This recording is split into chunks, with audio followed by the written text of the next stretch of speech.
Lot number 3085E is an Edward 1997 Sea-Doo GSX 787 800 carbureted.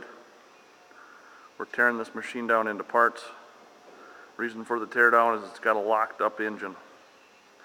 If you'd like to buy parts off this clean freshwater South Dakota boat, call Martos Motorsports 218-844-4968. The gauge does work and the MPEM does work also.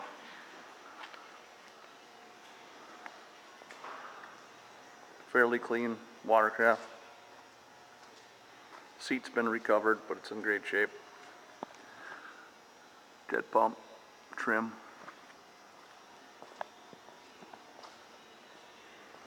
Every part on this machine will be available for sale, including the hull.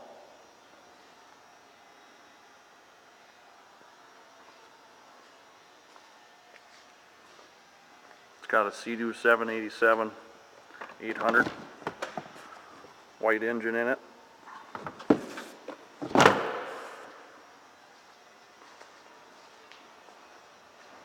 Thanks for stopping by.